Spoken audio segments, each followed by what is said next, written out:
আমার রব যদি আমার ধরে, ও সালে মুসা জঙ্গি কার তুমি ফলটা খাইলা? আল্লাহু আকবার বলেন।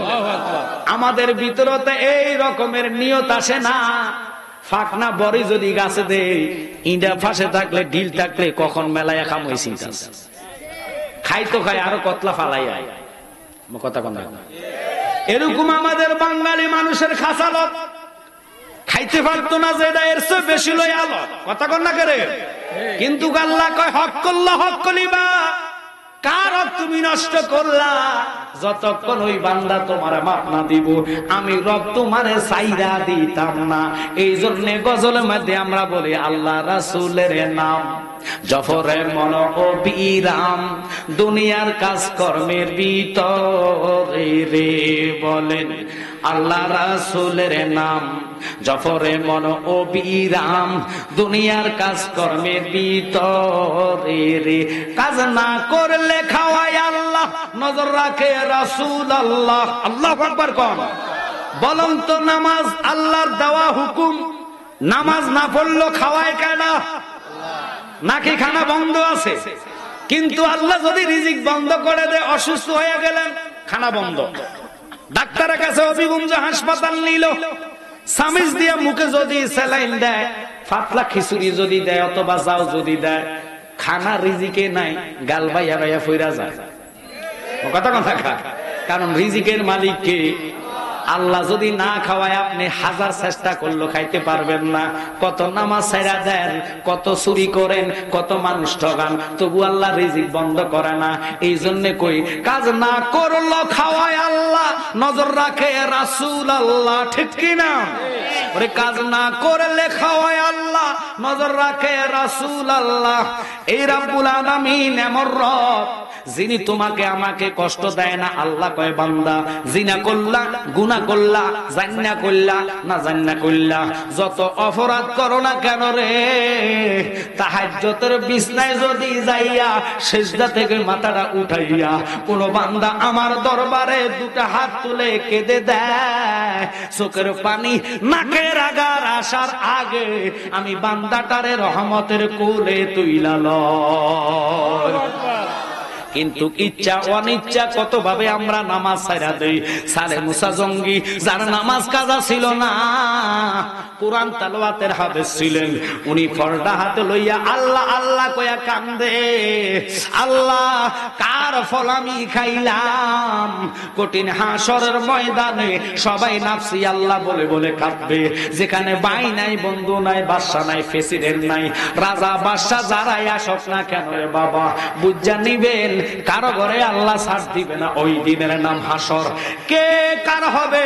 ছেলে বাবা চিনবে না, সন্তানকে বাপ মা চিনবে না, সবাই কাঁদবে নাফসি আল্লাহ নাফসি আল্লাহ। গাউসে বাকের আব্বা কাঁদে বনে বনে বনে বনে, ফলটা খাইয়া আর মনে মানে না, মনে বুঝাইতে পারে না। কারণ হক করলা হক কলিবা, তার হকরে আমি খাইলাম, সে যদি মাফ না দেয় আমি গাউসে বাকের আব্বা, তখন তো গাউসে বাগ আসে নাই, হয় নাই। এত বড় আল্লাহর ওলি ওনার আব্বা। বাজানো একটু মনোযোগ আর ফ্যান নিয়ে বসে যান। আম্মা গো, ও আমার মা বোনেরা, একটু প্রেম নিয়ে বসে যান। গাউসে বাগার আব্বা কত সৎ লোক ছিলেন, কত আদর্শবান ছিলেন। হক নষ্ট করতে যাইয়া ফল খাইয়া চিন্তা করলেন আল্লাহ যদি ধরে আমি জীবনও বাঁচতে পারবো না। একটা ফলের অর্ধেক খাইয়া ফুরা খাইলেন না, কামড় দিয়া গিলার পরে মনে হইলেন এবার ফলের মালিক কেডা, কোত্থেকে ফলটা আসলো? খুঁজতে খুঁজতে খুঁজতে খুঁজতে গাউসে বাগার নানার বাড়িতে গেলেন। বাজান বাগান দেখে প্রশ্ন করলেন, বাগানওয়ালার চাকরি যিনি করে ওই বাগানের চাকরকে জিজ্ঞেস করলেন, বাবা এই ফল গাছের মালিক কেডা, এই বাগানের মালিক কেডা? আব্বা একটু খেয়াল করে বসে যান, প্রেম আর ভালোবাসা নিয়ে বসে যান। আল্লাহ পরীক্ষা দেওয়ার মালিক। বৃষ্টি যদি জর্জরিত ভাবে পড়ে কিছু করার নাই, যদি ভিজাইতে চা মাওলা ভিজাইয়া দিবে, উঠাইতে চাইলে মাওলা উঠাইবে। পরীক্ষা হতে পারে এই পরীক্ষা পাশ করার জন্য প্রেম নিয়ে বসে যাবেন। সালে মুসা জঙ্গি যার মানে বাগানটা, ওই বাগানের মালিকের কাছে গেলেন। যাওয়ার পরে মালিকরে যখন প্রশ্ন করলেন, হুজুর আমি ভুল করেছি, আমি অপরাধ করেছি। কয় কি অপরাধ করলেন? অপরাধটা হলো আপনার ফল খেয়ে ফেলেছি। ভুলবশত আমি অজু করতে গেলাম, মুখ ধুতে গিয়ে নদীর মধ্যে ফলটা পাইয়া খিদার জ্বালা খেয়ে ফেলছি। হুজুর আপনি যদি মাফ না করেন আল্লাহ আমারে মাফ দিত না। গাউসে বাগের আব্বার কথা শোনে না না, গাউসে বাগের তিনি কয় পৃথিবীর মধ্যে কত মানুষ কত ফল খায়, কত হক নষ্ট করে গো, কেউ তো জীবনে মাপ তো দূরের কথা কারো কাছে বলতে চায় না। এই লোকটা কত স্বপ্ন হইলে আমার কাছে আসতে পারে। যখন মাফের কথা বললেন, গাউসে বাগের নানাও চালাক ছিলেন। কয় লোকটারে তো আমি খুঁজতেছি, মনে মনে বলে যে তোমারে আমি মাপ দিতাম না। কয় হুজুর কি করলে মাপ দিবেন? কয় আমার কর্ম করতে হইব, আমি তোমারে 12 বছরের জন্য ডিউটি দিলাম। গাউসে বাগের আব্বা কেঁদে কেঁদে কয়, ওরে বিনা মূল্যে করব রে চাকরি, বিনা মূল্যে করব রে চাকরি, মনিবি তোমার দরবারে চাকরনীরা খিবারে আমারে। দক্ষ সারি অদক্ষ আমি, কিভাবে কর্ম করিব শিখাই দাও তুমি। আল্লাহু আকবার বলেন। বাজান গাউসে বাগের আব্বা সালে মুসা জঙ্গি কেঁদে কেঁদে কয়, হুজুর কি করা লাগবো? কয় তোমার আমার বাড়ির ডিউটি দিলাম, 12 বছর শেষ। কয় আমি তো চাকরি শেষ, সময় শেষ, হুজুর আমার বিদায় দেন। কয় না না বিদায় নাই। কয় কি করতে হবে? হুজুর যা বলবেন তা করবো। একটা ফল পুরা খায় নাই, সামান্য একটু মানে কামড় দিয়া খাইলেন। ওই ফলটাও যদি গাউসে বাগের আব্বা সামান্য ফলের মাপ চাওয়ার জন্য যদি কয় হুজুর 12 বছর করলাম, মাপ পাওয়ার জন্য যা বলবেন তা করব। গাউসে বাগের আব্বা সুযোগ পাইয়া বলে, সুযোগ পাইলাম। তুমি জানো নে মাপ যদি পেতে হয় আমার শর্ত হইল, আমার ঘরের একটা আমার কন্যা মেয়ে আছে যেটা এত কালো এবং ল্যাংড়া, খোড়া, হাঁটতে পারে না, কথা বলতে পারে না, চোখের জ্যোতি নাই, ল্যাংড়া, প্রতিবন্ধী মেয়েটারে তুমি বিবাহ করা লাগবে।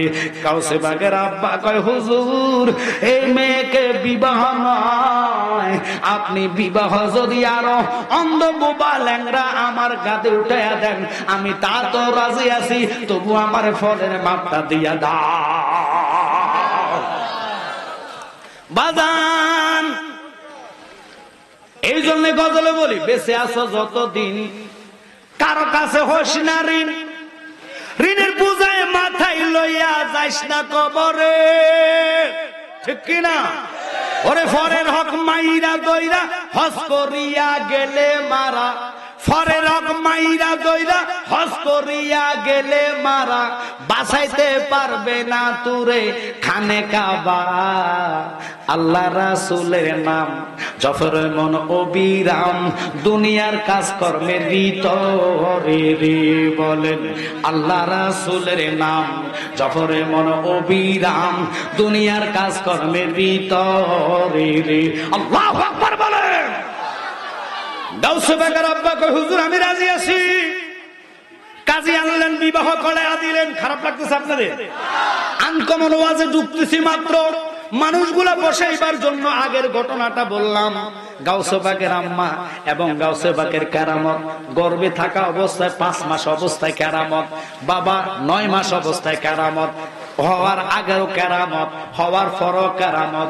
গাউসে বাগের কেরামত সত্য, ওলি আল্লাহর কেরামত, নবীজির মুজিজা, আল্লাহ পাকের কুদরত, তিনটাই সত্যি। একসাথে কোন আল্লাহু আকবার। একটু মহাব্বতে দুরূদ পড়ুন, আল্লাহুম্মা সাল্লি আলা মাশাআল্লাহ নবিয়ানা শাফিয়ানা মুহাম্মাদ, আল্লাহুম্মা নবিয়ানা শাফিয়ানা।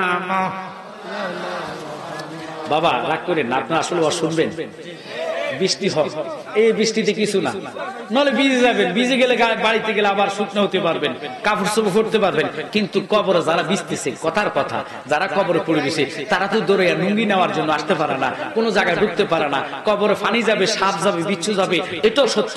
আবার এমনও কবর আছে জান্নাত হবে, যতই বৃষ্টি হোক না কেন ফানি তাদের গায়ে পড়বে না। আর তো জোরে কন্যা সুবহানাল্লাহ। বাজান, আপনাদের ভালোর জন্য আমি বলি, এই এলাকাতে যথেষ্ট ভালোবাসা মানুষ আমাকে, শুধু আমাকে না, আমরা জালালি ফ্যামিলিকে প্রত্যেকটা লোক ভালোবাসে। এই গত কয়েকদিন আগে মাহফিল করে গেছি 6 তারিখ, আজকে এটা করতেছি। আবার আপনাদের এই যে আনোয়ার ফুড, সম্ভবত আমি 31 তারিখ আসতেছি, যদি তাদের মাহফিল ইনশাল্লাহ আমি ঠিক এই 9টা বাজে মাইক ধরবো।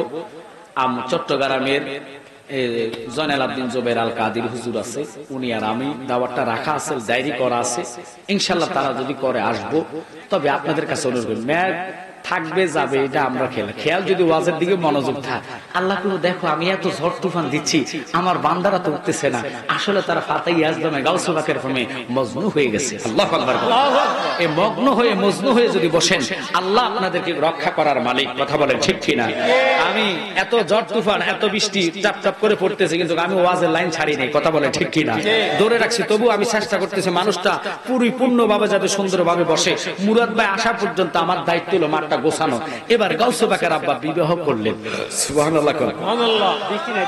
বিবাহ করার পরে গাউসে পাকের আব্বা বাসর ঘরে যাবেন, অজু করলেন। একটু খেয়াল করেন, রাগ করবেন না, মিডিয়া ভাইয়েরা কথাগুলা রেকর্ড করবেন, এটা আনকমন ওয়াজ। আপনাদেরকে বলতে চাচ্ছিলাম, আমরা বাসরে গেলে অজু তো দূরের কথা, বাবা ফাঁক পবিত্র হতে জানি না। ওনার কথা ছিল ওনার শ্বশুরের সাথে, মেয়েটা অন্ধ, মেয়েটা ল্যাংড়া, মেয়েটা কথা বলতে পারে না, প্রতিবন্ধী। এবার ঘরে যাইব, লাইট তো তৎকালীন কারেন্ট ছিল না, মোমবাতি অথবা মশল জ্বালায়া ওই মহিলাটা বাসর ঘরে কোরআন শরীফ পড়ে। গাউসে পাকের আব্বা সালে মুসা জঙ্গি বারিন্দা থেকে শুনতেছে কোরআন শরীফের আওয়াজ, তেলাওয়াতের আওয়াজ। আব্বা গো, ওনার আম্মা উম্মুল খায়ের ফাতেমাতুজ জোহরা নাম, কত সুন্দর কোরআন তেলাওয়াত। গাউসে পাকের আব্বা কোরআন তেলাওয়াতের মগ্ন হয়ে বারিন্দায় বসে বসে শুনতেছে। আল্লাহু আকবার। শুনতে শুনতে শুনতে শুনতে ফজরের যখন আযান দেয়, আসসালাতু খায়রুম মিনান নাওম,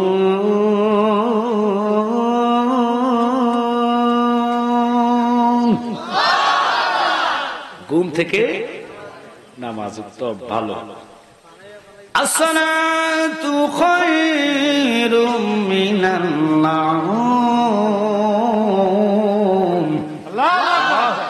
আযানের ধ্বনি যখন শুনলেন, গাউসে পাকের আব্বা দেখতেছে সালে মুসা জঙ্গি ঘরের ভিতরে মেয়েটার নূরের আলো, ফর্সার আলো, ঘরটা আলোকিত হয়ে গেছে। সুবহানাল্লাহ।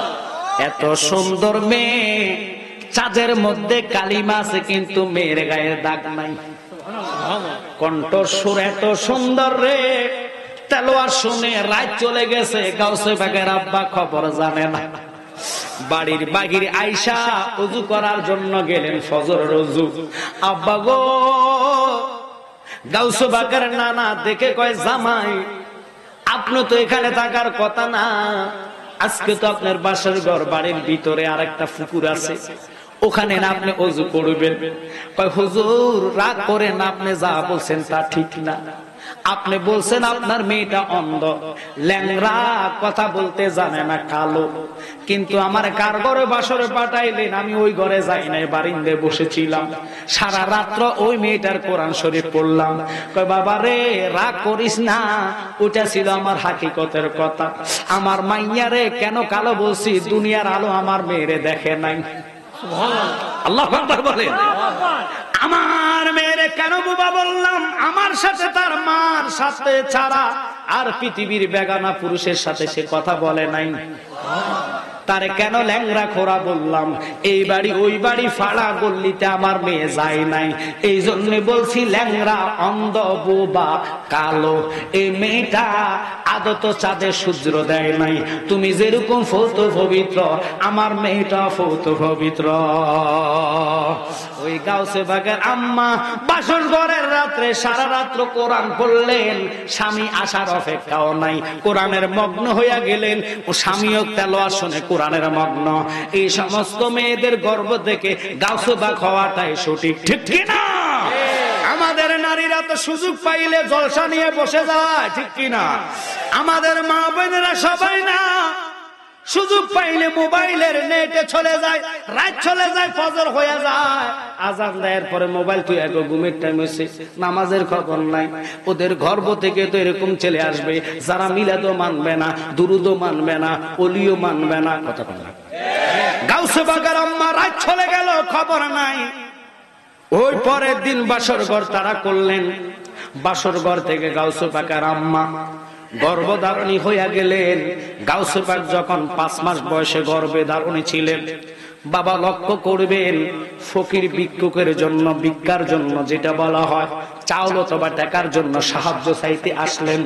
আয়েশা বলে, মা কে গো আছেন বাড়িতে গো? মা যদি থাকেন আল্লাহর রাস্তা আমার কিছু সাহায্য করেন। আল্লাহর কথা বলতে দেরে আল্লাহর ওয়াস্তটা শুনিয়া গাউসে বাগের মা বলেন, তো আল্লাহওয়ালা লোক কিনা? জোরে বলেন, আল্লাহওয়ালা লোক কিনা? আল্লাহর কথা শুনিয়া, আল্লাহর ওয়াস্ত শব্দটা শুনিয়া উনি সইতে পারলেন না। ভিতর থেকে আওয়াজ দিয়ে কয়, বাবা আপনি দাঁড়ান, আমি ভিক্ষা আনতেছি। এই কইয়া যখন গেলেন, কয় মা ভিক্ষা পরে সাহায্য করবেন, পরে আমার একটু দয়া করে পানি 1 গ্লাস খাওয়ান। কিছু ফকির আছে যাদের চোখ খারাপ থাকে, সব ফকির না। বাড়িতে গেলে মহিলাদের গাট কুলটু গায়, কোথায় মহিলা আছে, কানায় কানায় চা, এরকম লোক আছে কিনা? কানায় কানায় দেখে, কোনায় কোনায় তাকায়, কোথায় মহিলারা আছে। ওই ফকিরটা চরিত্রহীন লোক ছিলেন, চোখ খারাপ ছিলেন। মা গাউসে বাগের আম্মা পানির গ্লাসটা যখন দরজা একটু ফাঁক কইরা দিতেছে, হাতটা এত সৌন্দর্য দেখা যায়। বললাম তো সূর্যের আলোর মধ্যে জিগজিগ জিগজিগ করতেছে হাতটা।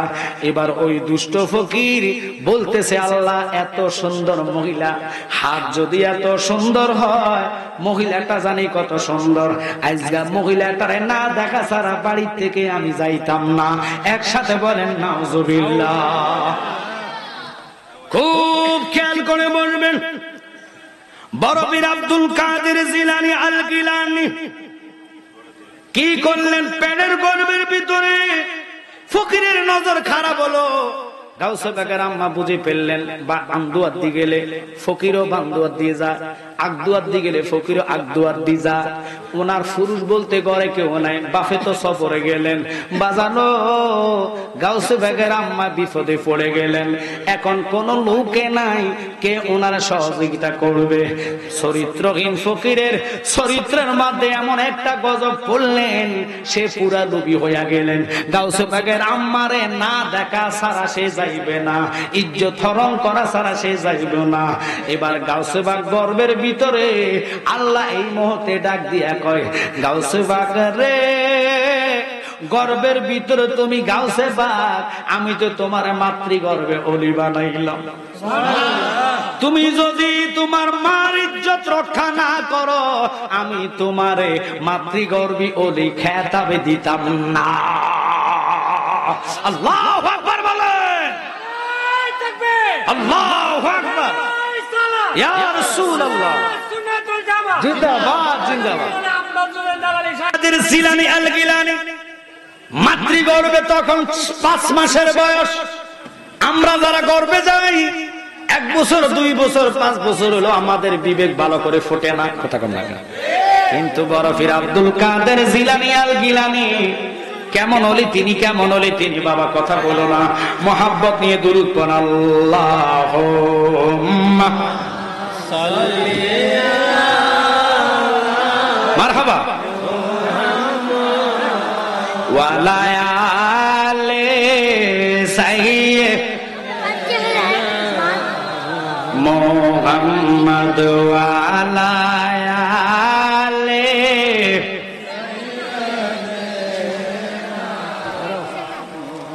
বাজানো।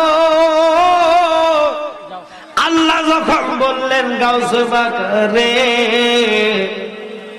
বাড়িতে পুরুষ বলতে কেউ নাই, একমাত্র তুমি গর্ভের ভিতরে আছো 5 মাস অবস্থায়, আমি তোমারে মাতৃগর্ভী ওলি বানাইলাম, তাড়াতাড়ি তুমি তোমার আম্মার ইজ্জতকে রক্ষা করো। আল্লাহু আকবার বলেন। বড় পীর আব্দুল কাদের জিলানী মাতৃগর্ভে থেকে বাইর হইয়া বাগের সুরুত দরিয়া ফকির মার ইজ্জত নষ্ট করার জন্য রেডি হইলেন। আর গাউসে বাগ বাগের সুরুত দরিয়া ফকিরের গেডির মধ্যে কামড় দিয়া দৌড়া রইছে। গেডি কামড় দিয়া গেডির মধ্যে ধরলেন, আর দুটা হাত দিয়া ফকিরের গেডি মস্কায়া ভেঙে ফেললেন। ফকির ওখানে মারা গেল। মা আশ্চর্য হইয়া রইল, বাঘ এটা ওই লোকের দিকে কেমনে আসলো? কোথায় তো বাঘ দেখলাম না, এটা কোন জায়গা থেকে আসলো? কই বাঘ? বন তো এখানে নাই, বাঘ বন জঙ্গল কিছু নাই, কিন্তু বাঘটা যে হঠাৎ করে আসলো এটাই তো আশ্চর্য বিষয়। গাউসে বাঘের খেলা, উনার ফাতে আজদাম উনি বৃষ্টি দিল, আমরা খুশি। কথা কন না কা? বৃষ্টি দেওয়ার মালিক আল্লাহ, কিন্তু যদি উনি রহমতের বৃষ্টি দিয়ে আমাদেরকে ভিজাইতে চায়, ভিজে যাব। তবু আজকের মাহফিল আমরা সাকসেসের চেষ্টা করি। আল্লাহ না চাইলে কিছু করার নাই রে বাবা, এটাও একটা ইমানি পরীক্ষা, ঠিক কি না? যে যাই বলক না কেন, আজকের এই প্রোগ্রাম আমি মনে করি সাকসেস। আলহামদুলিল্লাহ যথেষ্ট মানুষ হয়ে গেছে। মুরাদ ভাই আসলে আরো লোক হবে, তবে শর্ত হইল যথেষ্ট তাবারুক আপনাদের জন্য করেছি। গাউসে বাগ এখানে নয়, শুধু আজকের এই প্রোগ্রামটুকু যারা আসছে, আমি চেষ্টা করছি আরো কিছু আনকমন আলোচনা আছে করার জন্য, তবে সুযোগ দিলে হবে। কারণ আপনারা সুযোগ না দিলে হবে না রে বাবা। দুনিয়া দুনিয়া করেন না। বাদশা থেকে ফকির বানাইতে 1 সেকেন্ড লাগে না, আবার ফকির থেকে বাদশা বানাইতে রবের 1 সেকেন্ড লাগে না। কথা কর না? আল্লাহ চাইলে সবকিছু হয়। এই জন্য অনুরোধ করি, আমরা যেহেতু আজকে বলছি অহংকার টাকা বুড়ি বলে, গাউসে বাগের প্রেমে মগ্ন হইয়া আজকের এই জান্নাতে বসে যান, আর মহাব্বতে আমার সাথে গাউসে বাগের নাট্যকে বলেন, আই বড় পীর আব্দুল কাদের জিলানীর জিলানী, তোমারি নামের গুণে আগুন হইয়া যায় ফানি। আই বড় পীর আব্দুল কাদের জিলানীর জিলানী, তোমারি নামের গুণে আগুন হইয়া। জিলানীতে জন্ম তোমার, তরিকা হয় কাদরিয়া, আবু সালে জঙ্গি মুসা আপনার হয় যেন পিতা। আল্লাহু আকবার বলে। উম্মুল খায়ের মা ফাতেমা, উম্মুল খায়ের মা ফাতেমা আপনারই জননী মা, তোমারই নামের গুণে আগুন হইয়া যায় ফানি। আয় বড় ফিরে আব্দুল রমজানেরই পয়লা দিনে বড় ফিরের জন্ম হয়, দিনের বেলায় খান নাই দুধ, তাতে ফিরের রোজা হয়। সুবহানাল্লাহ। গাউসুস সাকালাইন বড় পীর আব্দুল কাদের জিলানী রমজানের পয়লা দিনে দুনিয়াতে আগমন করলেন। আল্লাহু আকবার কর। জন্ম হইলেন, তিনি কি করলেন? মা জননী দিনের বেলায় ছেলের বুকের মা, মানে মার বুকের মধ্যে ছেলের বুক লাগায়া দেয়, মুখের মধ্যে দুধ লাগায়া দেয়, কিন্তু ছেলে মুখ সরাইয়া নেয়। মা ওয়া ওয়া করে কাঁদে, আম্মা আমি তো রোজাদার, আমাকে দুধ দেওয়ার জন্য অনুরোধ করছি, আপনি দুধ দিয়েন না, এখন ইফতারের সময় হয় নাই। যতবারে মুখটা দুধের মধ্যে মুখ লাগায়া দেয়, মা জননী বুক টেনে টেনে ছেলের মুখে লাগায়, আবার মাথা টেনে বুকের মধ্যে লাগায়, কিন্তু ছেলে মুখ সরাইয়া নেয়, মাথা টেনে সরাইয়া। শিশু বাচ্চা রোজা রইলে মা বোঝে না, কিন্তু মা জননী জানে না, মনে তো বোঝে না আমার ছেলে দুনিয়াতে আসছে। শাল দুধ যেটাকে বলা হয়, বাচ্চা হইলে মা জননী ওই দুধ পানটা করাইতে বাচ্চাদেরকে চেষ্টা করে। কথা কোন ঠিক না? কিন্তু যতবারে মুখ টেনে নেয়, দুধ পান ছেলে করে না। আশ্চর্য হইয়া গেলেন মা। একদিন গেলেন, দ্বিতীয় দিন গেলেন, 3 দিনের দিন বুঝে ফেললেন যে দিনের বেলা আমার ছেলে কাঁদে না। যখন আজান দেয়, মাগরিবের আজানটা পড়ে, আল্লাহু আকবার, আল্লাহু আকবার, সাথে সাথে গাউসে বাগ ওয়াও ওয়াও করে কেঁদে কেঁদে কই, আম্মা আমি আপনার শিশু বাচ্চা গাউসে বাগ রোজাদার, দয়া করে আমাকে আপনি দুধ পান করান, আমি ইফতারিটা করে রোজাটা ভেঙে নেই। আল্লাহু আকবার বলেন। ওই গাউসুস সাকালাইনের আম্মা 3 মাস অবস্থান, 5 মাসের পরে 9 মাস হওয়ার আগে নিজের বাগানে গেলেন আঙ্গুর পাড়ার জন্য। আঙ্গুরের থোকনার মধ্যে সুতালি সাপ, চিকন সাপ, এক জাতীয় সাপ দেখবেন গাছের মধ্যে গড়ে, ওই সাপটা আঙ্কুরের থোকনার মধ্যে ফেসাইয়া দইরা রাখছে। আল্লাহু আকবার। ফেসাইয়া যখন দইরা রাখছে গো, মা জননী আঙ্কুরের থোকনার মধ্যে হাত লাগাইবেন, গাউসে পাকরে আল্লাহ ডাক দিয়া কয়, গাউসে পাক তুমি তো গর্বে আছো রে, তোমার মারে যদি সাপে কামড় দেয়, এখন মারা গেলে তুমিও গাউসে পাক মারা যাইবা। তুমি যদি মারা যাও আমি বরফের কারে বানাইবো। ও গাউসে পাক তুমি এই গর্ভের মধ্যে থাইকা তোমার মাকে সাপের কামড় থেকে বাঁচাইয়া দাও, আমি তোমারে বেলায় দান করলাম। বরফির আব্দুল কাদের জিলানী আল গিলানী গর্ভে থেকে মা জননীর নারী, আর যে মা খাইলে বাচ্চাদের নাভির মাধ্যমে খানা ফেটে যায়, খুব খেয়াল করবেন, পেটের ভিতরে বাচ্চা যখন থাকে মুখে খায় না, মুখে খানা যায় না, মার গর্ভ থেকে পেট এবং নাভির সাথে কানেকশন থাকে কি থাকে না? ওই নাড় থেকে নাড়ের খানা চলে যায়। গাউসে পাক ওই নাড়ের হাত দিয়া গাউসে পাক নাড়ের মধ্যে ধরলাম, দইরা একটা মুসরা দিছে গো। গাউসে পাকের আম্মা থুকনার মধ্যে হাতটা রাখতে যাইয়া জাগার মধ্যে বেহুশ হইয়া গেছে। সাপের কামড় থেকে মা জন্মে বাইসা গেছে। গাউসে পাক কেমন গো, কেমন গাউসে পাক, কেমন আব্দুল কাদের জিলানী। মা জননী থুকনা হাত রাখবেন আর আল্লাহর হুকুম পাইয়া বেলায়েতি শক্তি দিয়া মা জননীকে ওই সুতানালী সাপের কামড় থেকে বাঁচায়া দেয়। শুধু তাই নয়,